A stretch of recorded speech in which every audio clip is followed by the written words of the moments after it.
Welcome to the Safety and Risk Success podcast with me, Christian Harris. This week, we're diving into a topic that's rapidly reshaping how organizations think about safety, moving beyond compliance and into real competitive advantage. I'm joined by David Picton, Senior VP of Safety and Sustainability at EcoOnline, a leadership coach, advisor, and someone who spent years helping organizations unlock performance through people, data, and culture. In the chat, we explore how leading organizations are using safety and sustainability data, not just to stay compliant, but to drive smarter decisions, prevent incidents before they happen, and ultimately improve productivity and profitability. If you've ever felt like safety is stuck in a reactive tick box mindset, this episode will challenge that and open up a whole new way of thinking. So, let's get into it. Welcome to the Safety and Risk Success podcast with Christian Harris. We believe that proactive safety and risk management powers business performance.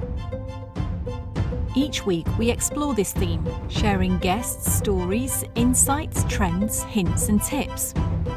You can find us on all the major podcasting platforms, and video versions are available on YouTube. But for now, let's join the conversation with Christian. Thanks for joining me on the podcast, David. Thank you. Thanks, Christian. Looking forward to it. Yeah, it should be good. I think a really interesting and important topic that we're going to cover today. So let's dive straight into it. If someone's joining us today and they're hearing this kind of concept for the first time, what does it actually mean to move from compliance towards a competitive advantage in safety through data? Yeah, exactly. It's the heart of the question. Is a lot of the conversations we're having with our customers, and with trade associations and all sorts of partners as well. The industry, I think, around health and safety is focused absolutely on data visibility, and it's that which I think is driving this shift away from what has perhaps been seen as a compliance agenda. And people might call it a checklist or a tick box or what have you. But the realities are absolutely, massive value. Absolutely, it's a non-negotiable to be compliant with safety regulations, of course. But I think in viewing it there and in getting stuck there, that there's a miss on the real value in going beyond that. Really, it's obviously it's a license to operate to be compliant, and it's a minimum standards. But with that massive overlapping data now, most leading organizations are looking at and thinking, well, what else can we get from that? As our data models mature, perhaps they create a data lake, where they've got feeds coming in from many different systems. They could be health, safety, sustainability, or they could be other systems like time recording or HR, sickness and absence. So there's a massive of data and information, if you like. But what they're using that is to analyze trends within that and uncover powerful insights, and it's the insights into what might be happening behind the trends, that are driving that move towards wider commercial value, really. So they're giving that sort of better visibility to insight, operations, performance, opportunities, and they are sort of dipping a bucket into that lake, if you like, of data, but then joining it up in different ways. Bringing out the patterns, the analysis, and the trends, and when they get it right, they're moving on from just basic compliance, where they are safe and compliant, if you like, into a world where they're joining patterns and trends together and anticipating issues before they even happen, potentially. Yeah. I mean, what's your experience in terms of what proportion of organizations are still sort of in that kind of compliance is the finish line mindset versus those that have kind of gone beyond that? Yeah, and that's interesting. So that's changed rapidly as well. We've been doing research, some primary research over the last year, 18 months, really. We've seen a move in only that short period of time as well. So we're seeing, companies move towards up to perhaps 2/3 of them seeing they're in that state of enhanced visibility, if you like. So those that are just stuck at compliance, if you like, are increasingly smaller part of the sample size that we're looking for. And you're finding that companies really are recognizing that value. The journey will be different for each of them, but they're recognizing that idea of visibility, enhanced visibility beyond compliance. As I say, it's up to about 2/3 now of the sample sizes we're looking at. Okay. And do you think that's accelerated? You mentioned the last sort of 18 months. Has that accelerated due to sort of the mega trend of AI, would you say? I think AI is a Not because AI is necessarily yeah. driving it, but because people are maybe more aware because of what's going on with AI. Maybe people are more aware that they can do things like this now. I think it's a contributor, and I absolutely think it's part of the future of where this goes. But I'll be honest with you, the sort of feedback and the direct quotes we're getting from people that are doing this, I think they're making some of those connections themselves. They're realizing, that Yeah. they can connect different things to drive those insights. I mean, some of the examples, that they're comparing. I think one of this is one that probably crops up most. They're comparing things like safety incidents with training records, perhaps permit breaches, licenses, and that sort of stuff. And they're finding out that perhaps incidents could have been avoided in common occurrence sort of threads of correlation, if you will. So they're looking at that in terms of chemical exposure as well, and near misses and engineering controls. So I think this is a natural evolution as industry gets much more competitive and Yeah. continues to find itself under cost pressure. So Yeah. I think myself that one of the big drivers for this, I say AI being a contributor, big driver is the need to find those extra little nuances, if you like, of competitive value. And I think in a lot of companies where they've seen that move, they've hit upon a rich seam of potential, and they're looking to mine that. Mm-hmm. And if anyone is joining us and they are still in that sort of more compliance only space, what would you say? You've touched on some of these points, but how would you sort of summarize, what they're missing out on if they kind of stop at that sort of good enough Yeah, brilliant level, both question. both in safety and sustainability, I guess. Yeah, exactly. And you're right. It is joining both those sort of two churches together of safety and sustainability very closely aligned. But it is a great question because what we're finding is that, again, feedback from people we've spoken to in the field. So these are senior decision makers as well. We're not just talking to a whole range of people that perhaps can't drive a strategy. I mean, they Yeah. perhaps can't have as much impact as they'd like. So what we're finding is that the compliance will tell them, where they are at the minimum stand, if you like, but it doesn't tell them where the risk is building, which controls are perhaps weaker, or where they could make decisions which will matter next. And by stopping at compliance, there were sort of 4 or 5 key drawbacks, if you will, that the field fed back to us. The number one was overlooking risks or avoidable incidents and accidents. So things could still happen, which would stop production or injure someone, or in Mhm. other ways, just be a really avoidable incident. So that was the top one. About 59% of the field survey that we did called that out as their top number one. Next on the list was operational disruption. The Mhm. reality is that this hits productivity really. Or, the first imperative is to make sure people are safe, but obviously alongside that, operational disruptions are a problem. The third one was reactive or ineffective decision making. This idea that you're making decisions perhaps without having all the access to the information you could have. And the fourth one down, very much in that top 5 list, was they miss opportunities for cost savings and productivity improvements. And number Yeah. 5 was very much linked to reputational damage and loss of stakeholder confidence. Because of course they have to report a lot of these things, and if it could have been avoided, that would have been a far better outcome. So Yeah. yeah, stopping at compliance absolutely gives the minimum value of being legal and compliant, but there's so much more on the table, and that's what we're Yeah. hearing the feedback about. Yeah. Yeah. Because you've said, I think, that compliance is kind of backward looking, isn't it? Or it's often Mm. backward looking. So Yeah, yeah. you've kind of alluded to that there, that you're not really able to then extrapolate forwards and think, right, what are the risks? What might happen? What might not happen? Yeah, and, So I guess and that's quite a big disadvantage. it is. It's a sort of a lagging and leading story, which we've heard a lot really as well. If you look at what has happened, it's useful if you like, but it doesn't necessarily give you the answers to what might happen. Yeah, that makes sense. So where do the sort of traditional reporting mechanisms and processes and safety systems kind of fall short when it comes to prevention of serious harm? I think the traditional reporting mechanisms don't do what we were saying earlier on. They don't ally that to other um, factors, if you like. And I bring out the training records one as well. Really, if you look at traditional safety reporting, it tends to say this happened in this place, this person was injured, or maybe a near miss or something. But it's a bland statement of the fact, if you will. Now, obviously, it drives investigations, which are a follow-up to try and find out why things happened.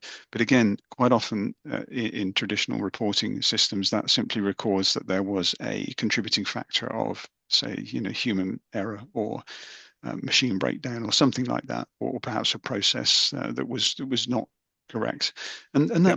that might result in some corrective action. Hopefully, it does. It's that idea of sort of plan, do, check, act, and so on and Mhm. so forth that drives the safety cycle. But it tends to be quite closed. The other limitation of traditional reporting systems, of course, is that they tend to be stuck in silos. If it's either on a desktop somewhere or worse still in paper-based records, then of course that's trapped in that silo, and it's very difficult to share that information or for anyone else to access that as well. So I think those two combinations of traditional reporting tend to mean that you have a very limited ability to draw out the trends and patterns that are behind it, and it's that which keeps people stuck at compliance, really. Yeah. So thinking about someone joining us today, if they were sort of not sure where they fitted or where their organization fit on that sort of spectrum of compliance led or in a different sense, what would be the sort of symptoms that they could be looking out for? What are the kind of clearest signs that an organization is stuck in a reactive model more than a proactive one? It's a great question again. I think that we find that uh, symptoms could include that organizations would know who was trained for a particular tasks, for example, but they wouldn't know whether that was actually preventing incidents. They couldn't say with any authority, if you like, or any clarity. You might hear sort of things like, we keep investigating incidents, but we're not preventing the conditions that cause them, that kind of thing as well.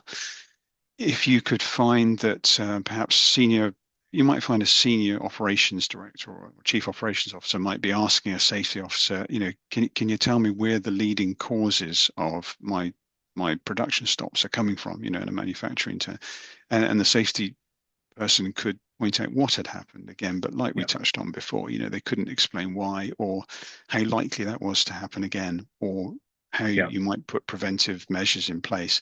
So I think the symptoms would include the idea that you're able to say what's happened, but you're not able to look forward. You're not able to drive different decision making.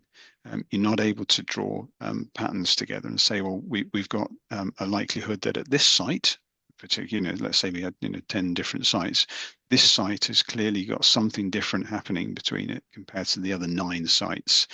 So if you could see some difference, but you couldn't tell why. This idea of moving on to that data visibility and then towards prevention as well, it enables you to actually draw out some reasons for why that might be.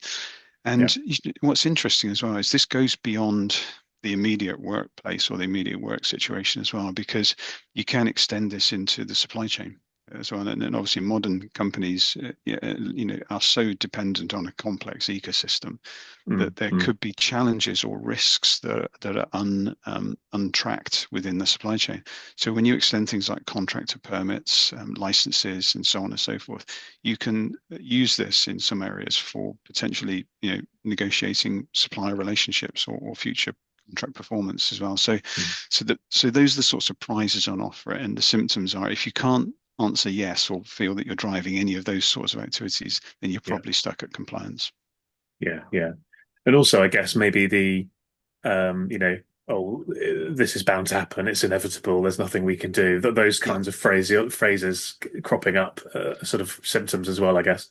They do, yeah. I mean, well, I was a chief safety officer in construction a number of years back, and one of the things I remember really clearly, I was walking the ground with one of our managing directors, and it was really clear that he was really troubled by recurring accidents of a similar nature, but you couldn't point to, it wasn't the same person, it wasn't the same process.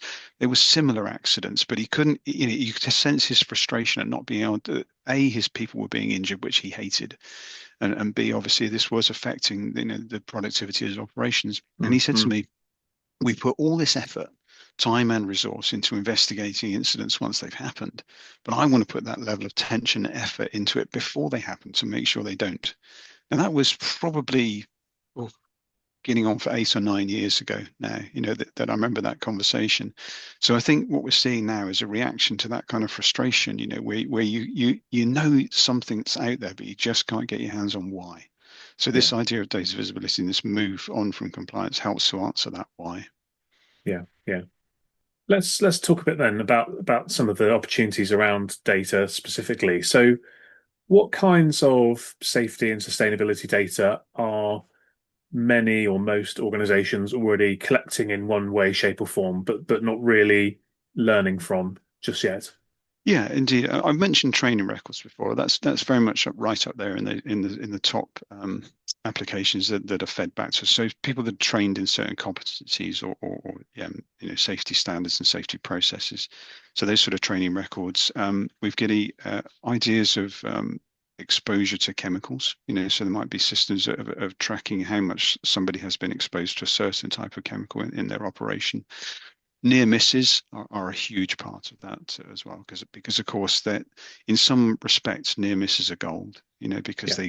they give a chance for what might have happened, and they give you the opportunity to get it right so it doesn't happen again.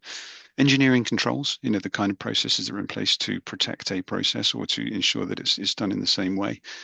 Surprisingly, and this is where some people might overlook it, but things like weather patterns as well, Hmm. and weather patterns, as your point about safety and sustainability, they're hand in glove, and we're increasingly finding companies struggling with heat stress conditions. I mean, it might not seem that on a cool, cold day, when we've got a sweater on to keep warm, but hotter conditions are more frequent as we know. And in some cases, they really are hitting heat wave conditions where those parts of the world never had those on such a regular basis. So, it is inevitably part of climate change. But if you include those weather patterns and even air quality as well, some ideas of air quality being at certain standards with combinations of weather.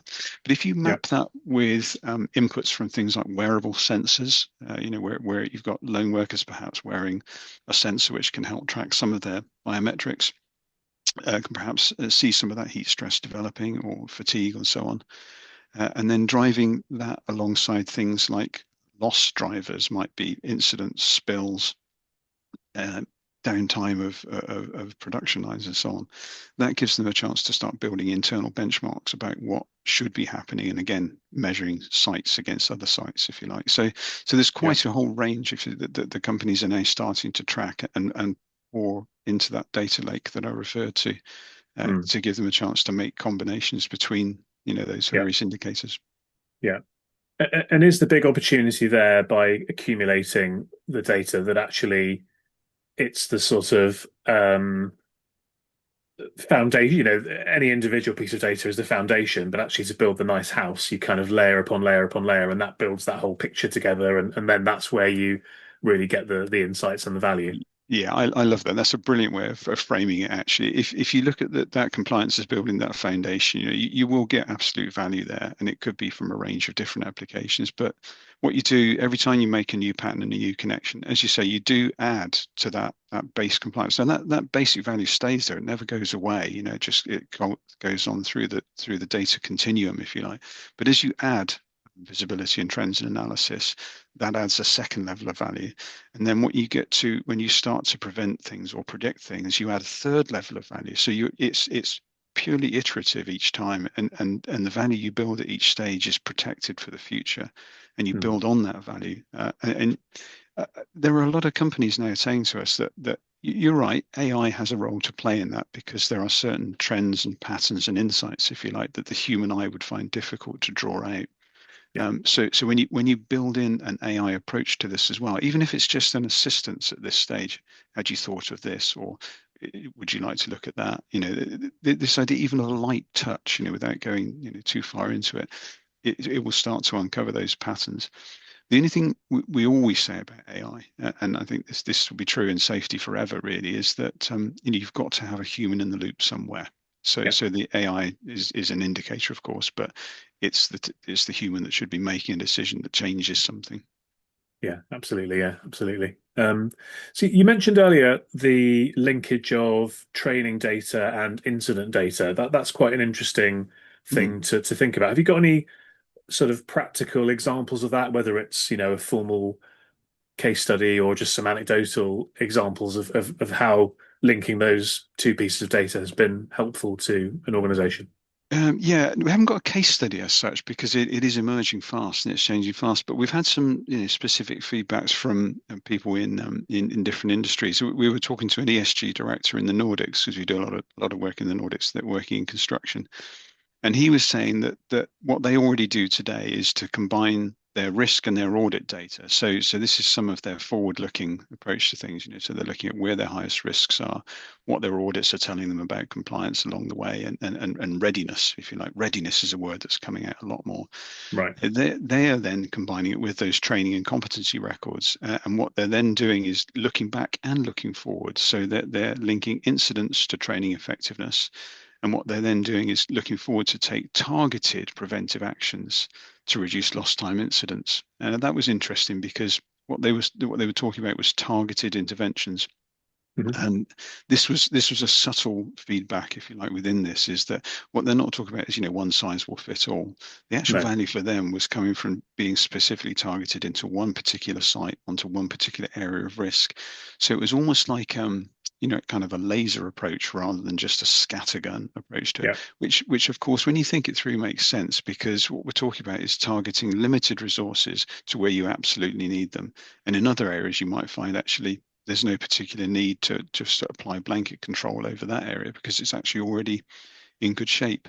So that was the idea of internal benchmarking. Those are the sorts of combinations that they were making, and if you take nothing else away from that, it's the idea of targeted interventions is really where it starts to pay off. Yeah.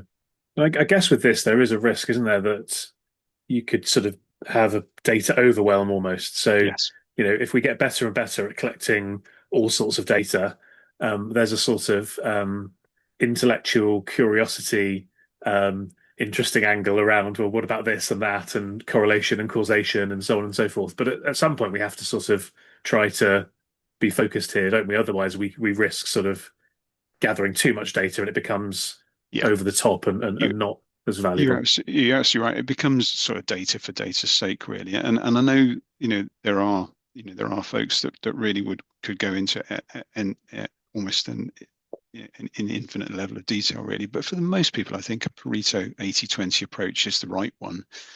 What we're finding people talking to us about over the last, in that research we've done and the interviews we've done over the last 12 to 18 months, is to focus on areas, if you like, where you can either get a quick win, so you can demonstrate something that you would not have seen before that builds executive confidence and builds organizational confidence. Other areas that people are doing are where it might contribute to the culture. So if you contribute some visible success, if you like, that helps people buy in and continue to engage with your safety management system, again, that's a great win to have. But the one that really stuck out that people were talking to us about is where this affects productivity. Some of the facts and figures we were getting feedback on really were really showing that you can draw a direct line between making these kinds of subtle shifts, especially if you focus on, just one or two at the time and not go to get overwhelmed. But actually then look at how does this drive productivity? And that's really where you can then start to put a financial value on it, and really attract a different business case around safety investment. Yeah. Makes perfect sense to me. It's a topic that I'm quite passionate about. Is how do we draw that line between safety and ultimately profitability? So definitely one that is of interest personally to me. Yeah. Let's talk a bit about leading indicators, if that's okay. So Sure. when people are talking about leading indicators, what is it that they're misunderstanding? I think in some cases they might think that something is a leading indicator, but to be a true leading indicator, of course, it's got to drive a different decision, a different direction, something in a different way. So it might feel like it's leading, but unless you're going to be able to do something different or make a different choice or decide something different off the back of that, then it isn't really truly that leading indicator. And in some cases, it will need to have been drawn from an insight of some kind. So it will need to it's almost like an if then that. If this condition plus that, then this. So it's almost the sort of logic, following a bit of logic in a sense, really, to make it really truly leading and gain the power. from it that it could have. Yeah, yeah. And is that where you're in terms of advice you're giving people? Is it focusing a lot more on the leading indicator end rather than the kind of lagging indicators, or is it both? I think it builds. You know, we were saying there this idea that building a foundation and building on from that. I think a lot of the lagging indicators, of course, form part of the compliance agenda. So you know, they're what happened, reporting, disclosures, incidents, and so on. So they're the base data, if you will. But it's the combinations of those that are heading towards the future. You know, a leading indicator might be, you know, you might find that a certain person, if trained in these three things, will have a 60% less chance of having an incident, you know, that kind of thing, really. So it's that combination of conditional data that then helps you to make a prediction. And it's interesting, of course, because people are looking for certainty. Obviously, everybody's looking for certainty, particularly in, you know, production and manufacturing type settings. But this is only really a prediction. You know, it's the idea of what might be. It still requires engagement on the ground. It still requires engagement with the workforce. In fact, when we've been talking to people over the last year or so, I think that the top level of investment that we saw from some of our global surveys was in training and, you know, training effectiveness. That's what people want. Investments in safety training were seen as fundamental to avoid incidents. When you look at those investments in tech and digital tools as well, there was a really big swing there with individuals saying that they felt safe mostly. You know, they mostly felt that they were working in a safe environment, but they weren't able to report incidents, for example, and near misses on electronic technology. And you know, that's a changing, and that's an indication of changing natures of the workforce as well. You know, when you look at you know, exactly, obviously, people coming in with much more tech literacy, if you will. We saw a real one of the surveys showed us there was this real-time safety readiness on the front line. Really, there'd been a sort of 40% increase over the last year or so in mobile app usage for safety workflows. You know, so when you start to see that, you can see that people are really driving those technical tools. And back to what we said before, without that kind of technical sharing ability, you won't really have access to the visibility because data will be trapped in a silo system somewhere.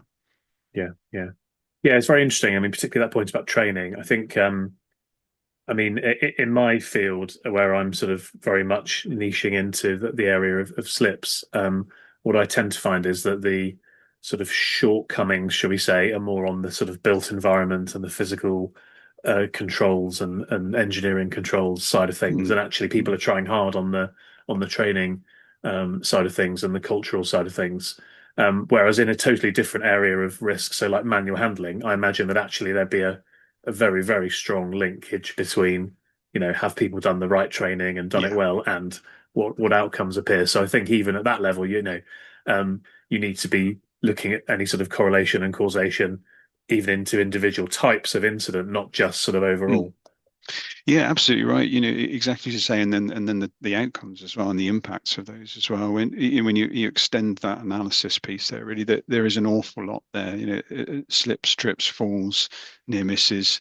It's a wealth of potential information, and if we get it right, it's a big contributor to the cultural engagement. Also, we're hearing a big contributor to retention. You know, there's a really big suggestion, really, that around 80%, for figures we were seeing over the last year or so, 80% of workers globally, you know, would consider leaving their job due to an unsafe environment. You know, that's another cost to the business. I fully buy into that one. I think that's where it's an interesting balance, isn't it, between sort of getting, as you say, if it's an unsafe environment, does that mean from a physical perspective and or a sort of psychological, cultural perspective? And it's interesting how that sort of seesaw balances between the two. I think often, from my perspective, often people put a lot more emphasis on that sort of psychological safety and the cultural side of things.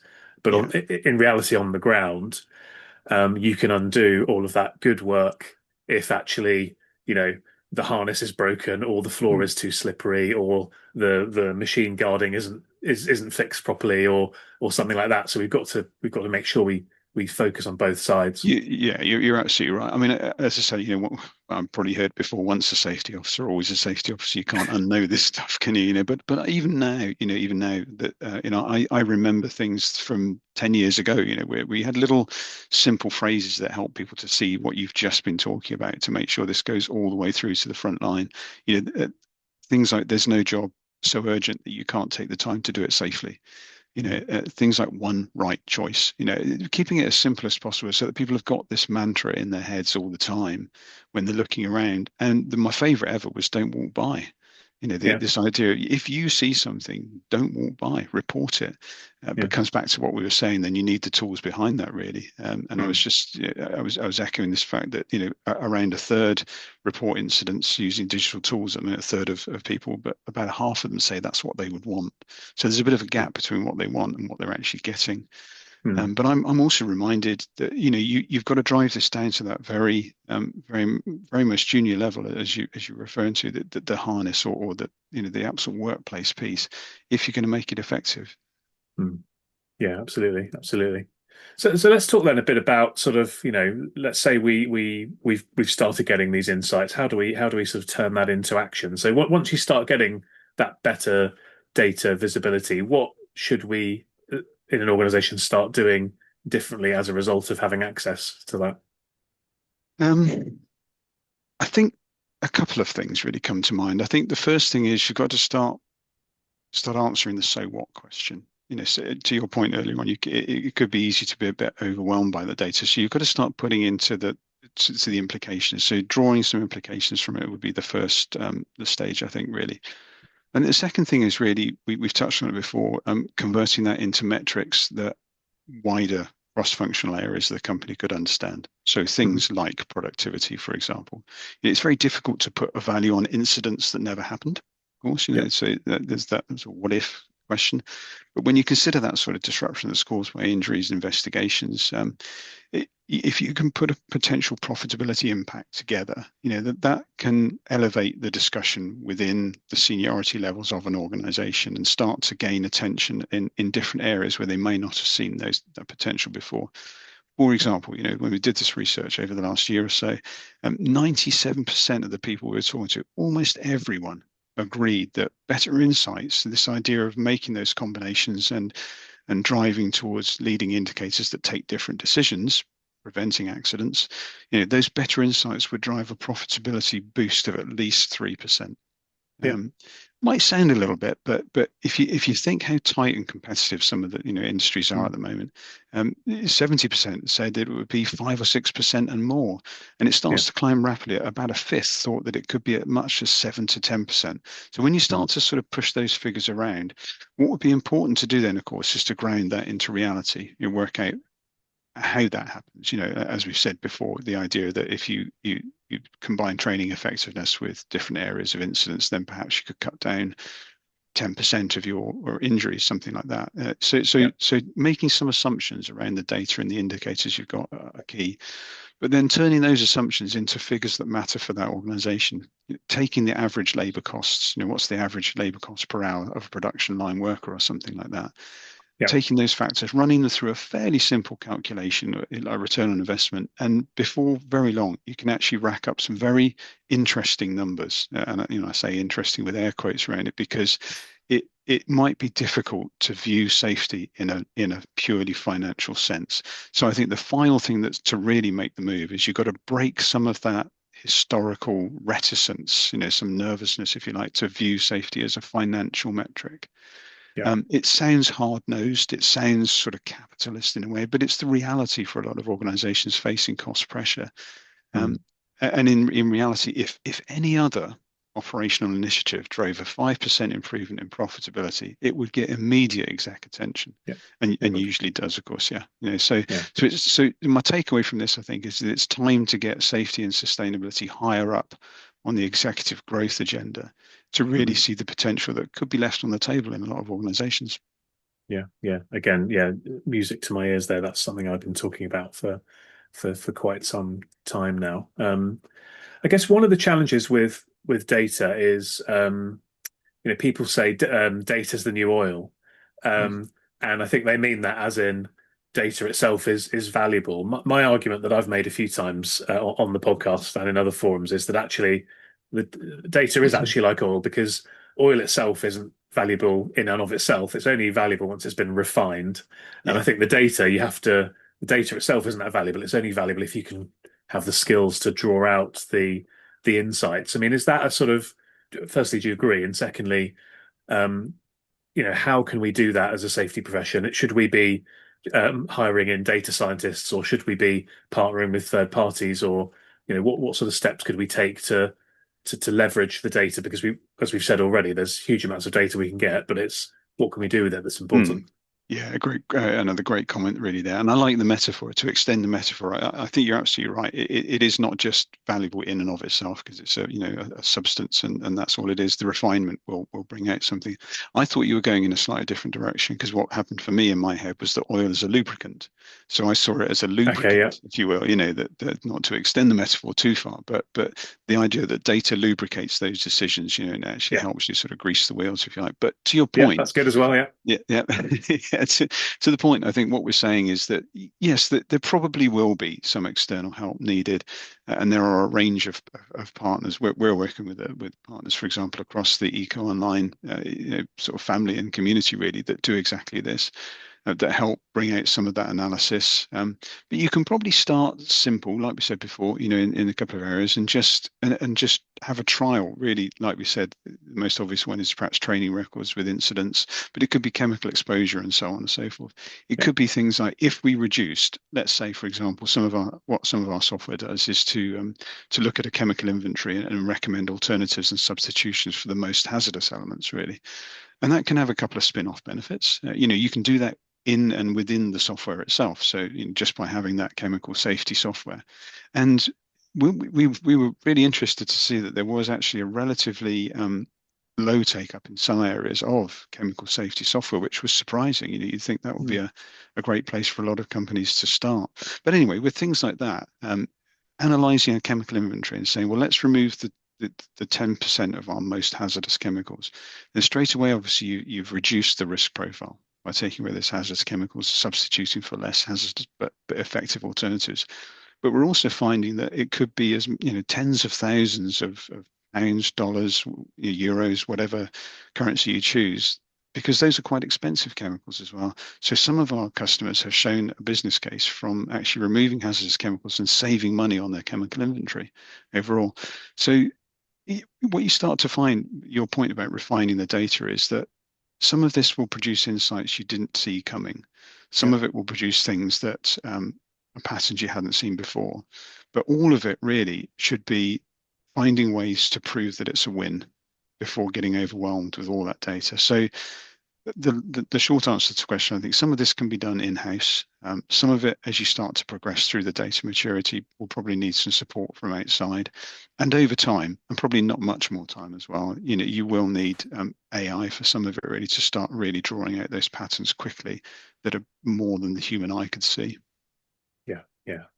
But going back to your point earlier about the AI and needing a human, this is also where the experience of the safety professional can come in, isn't it? Absolutely. To try and create those linkages, the obvious, and then explore the obvious things, and see if you can find those quick wins. Yeah, and that this gives me hope, I guess, as as an older man now, at the sort of later stages of my career. It gives me hope for the new generations coming in, because wouldn't it be great, if some of the ways in which this is changing the way that data is analyzed, that it would appeal to perhaps more analytical, more tech literate folks, really, that come into the workforce and want to get involved. And wouldn't it be great if that created an image that safety, sustainability, if you like, was this buzzing kind of growth center? It was finding ways in which you could drive company success, drive cultural engagement, drive a safer workplace, drive more productivity. If it was viewed as a profit center, rather than perhaps in some cases a traditional cost center or a compliance checklist, checkbox kind of place, it would get a new wave of people interested in qualifying as safety professionals and Mm, using skills that they've grown up with and that are completely innate and intuitive to them, really. yeah. Wouldn't that be a great outcome as well? Mm, mm. And on a personal level as well, it's a fantastic opportunity if we take that forward for the safety professionals to actually get a seat at the top table, isn't it, and be on the board, Absolutely. which sometimes they are, but often they're not. Yeah. And to be in control of budgets, which sometimes they are, Yeah. but often they're not. Yeah. And to really be making decisions and driving things, which again sometimes they are, but often they're not. So I think there's a Yeah. big Yeah. personal opportunity here as well for people. Uh, Absolutely agree, 100%. Yeah, I mean, as a safety officer, chief safety officer, I used to brief the board every 4 weeks, but it was a, it was a briefing issue, and they respected the information and all that sort of stuff. But like you say, with everything you just said, this is a great opportunity. It's almost an unrivaled opportunity for safety and sustainability professionals to drive the heart of a growth agenda for an organization. Hmm. And getting seats on the board, getting seats in the executive, or just being viewed in a different way, just Yeah, with the return on investments being seen in a different way, and yeah. maybe having a different conversation. In when we pushed out this research over the last year or so, what was fascinating is around 10% of the responses we got from CFOs. Hmm. So even though it was badged ostensibly as safety and sustainability research, and the questions were geared towards that, that we've been talking about today, CFOs were well engaged with this agenda, well Hmm. engaged, and I've Yeah. seen subsequently, articles where CFOs themselves are saying that that their role has changed, and that Yeah. as a result, their understanding and their recognition and their interest must change as well. Hmm. Hmm. Yeah. Very, very interesting. Yeah. I wonder, being slightly cynical, if it were just safety in inverted commas rather than sustainability, whether that proportion of CFOs would be lower or higher or the same. That'd be interesting to think about. I can see that Yeah, the yeah. sustainability piece, it feels to me, has cut through more already in that sort of seat, as it were, that CFO seat. Yeah, Um, that's a good observation. I think that the figures are in the region of 150% increase over the last decade in sustainability regulation across the globe. And a lot of mm, that's been tied to making declarations or disclosures in part of the financial accounting, as you know. yeah. This idea of sort of traditional integrated reporting. However, there's also an awful lot of commentary as well around at the moment, obviously about the direction of travel for the sustainability and the ESG agenda. Yeah. Everything we see and hear is it's still very much alive and kicking. Mhm. Some ways that people are voicing it and talking about it might be changing, but the Yeah. fundamentals underneath the surface are still being done. Yeah. But to your point, I guess, if it's been a little more an obvious part of the discussion agenda over the last 10, 15 years, sustainability. And safety's still been there. I mean, the Yeah. Yeah. regulations in most leading economies are about 50 years old now. Mhm. In terms of when they were first put into acts of parliament and laws and Yeah. what have you. But they're still very much a part of it. And again, for just about every chief exec I've ever worked for, they really get the idea of safety, and they usually start Yeah. from the fact that this is a moral imperative as well. They don't Yeah. want to be presiding over an organization that harms its people, so they're often starting from a people are people kind of perspective, Yeah. really, but blending it over time into more of a financial argument. Yeah, I think that's the journey that we've got to take them on, because like you, I've never met a CEO. I've never met anybody in fact, that wants Yeah, to harm, yeah, their no, co-workers and customers and so on morally. So we know that that's true. yeah, But the missing link is not really focusing on that. It's focusing on, as we've been discussing, what can we do to link to business outcomes? Because obviously, fundamentally, if you're the CEO or the CFO, your overarching duty is the shareholder value, isn't it? yeah. It is, and you're absolutely right to sort of frame it that way, because I think for years we've been fighting. So fighting is aggressive. We've been managing a hearts and minds campaign, if you like, with safety and sustainability. I think all this does is build on that hearts and minds foundation, and introduce wallets as well. Yeah, It's a bit of sort of throwaway line, if you like, but the wallet of a company is a big wallet indeed.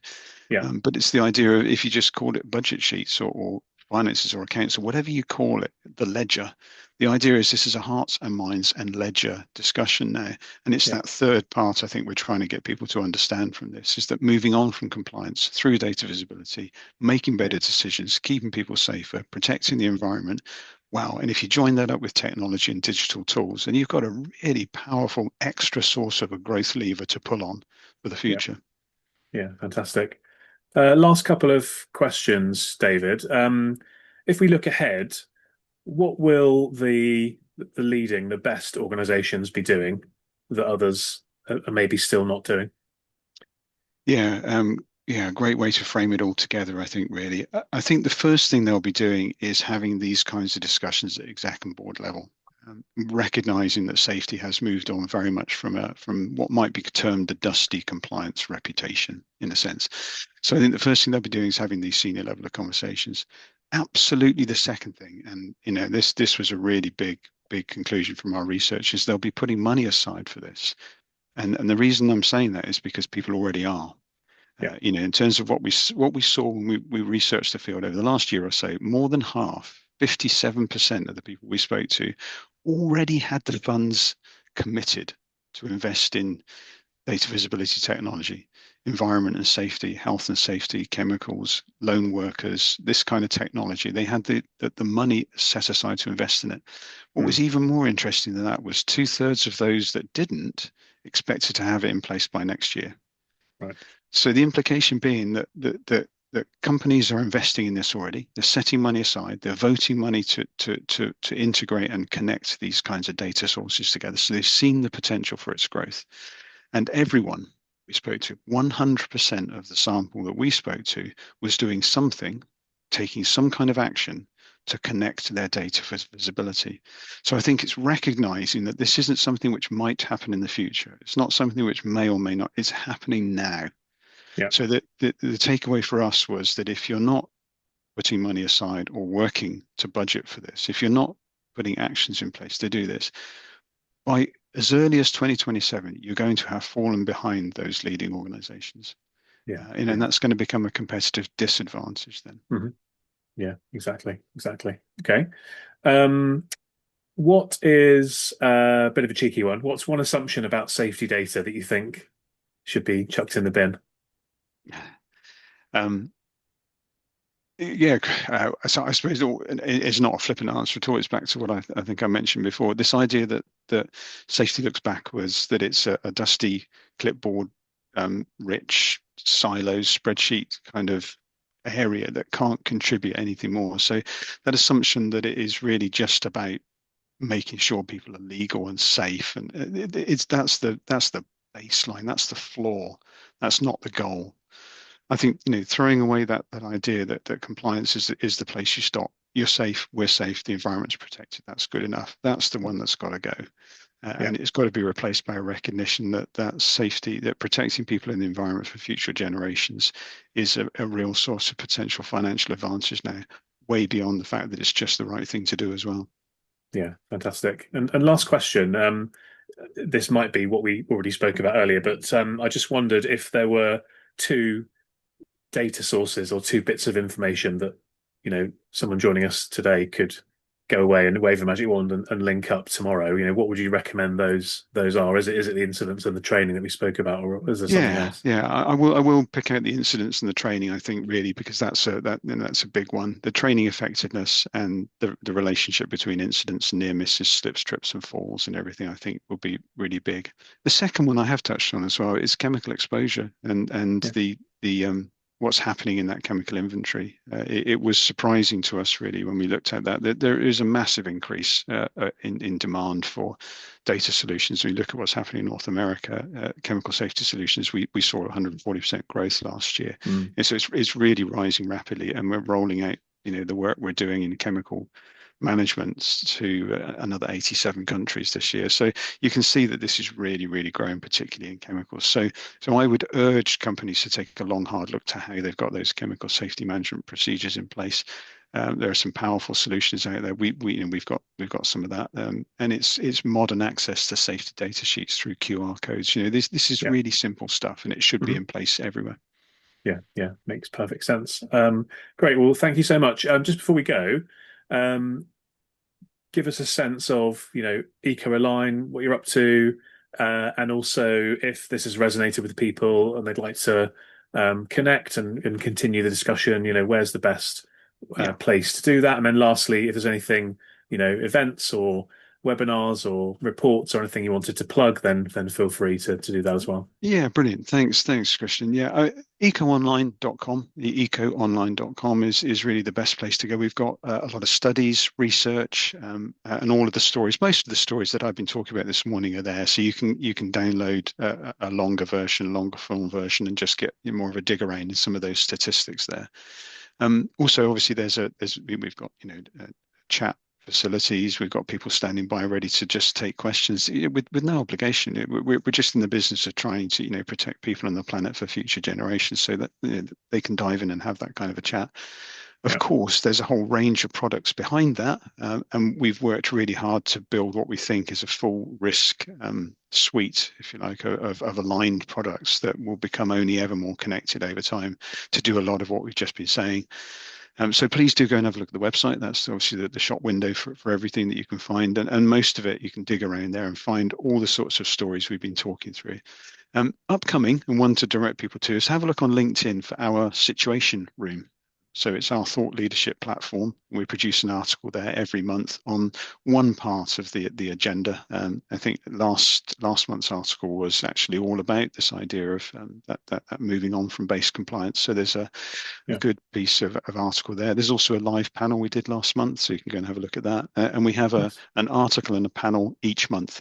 So it's all there from before, so you can delve into the catch-up content, or then sign up for notifications of what's upcoming this month, next month, and beyond. Good stuff. And okay, lovely. And is LinkedIn a good place as well for if people want to connect with you personally? Yeah, absolutely. Yeah, LinkedIn's really good. You see a lot of the stuff we share on there, and the situation room, as I said, that you'll see that through my feed as well. Fantastic. Well, really enjoyed it, David. Thank you so much. Loads and loads we covered there, and I think, I guess to sum up from my perspective, it's a really crucial conversation and topic for the safety professionals to grapple with and make progress with, for all of the reasons we discussed. But not only to achieve that moral imperative of making people safer, but also to push your organizations on to greater success, and of course to develop your own career and succeed on a personal level as well. So for all those reasons, it was a really great discussion. So thank you. Indeed, likewise. So great questions. Thanks, Christian. Thanks for bringing this to life, because if we help just one organization or one person use some of this to move forward, then we'll have done the right thing today. So thank you for your time and great questions. Fantastic. Yep. Thanks then, David. And thank you for joining David and I today. And we look forward to seeing you on next week's podcast. Cheers. Thanks for joining us on the Safety and Risk Success podcast. If you've enjoyed this episode, please hit follow and do share on social media. Does anyone you know spring to mind as a great guest, even yourself? If so, please contact us on podcast@slipsafety.co.uk. See you next week for another episode.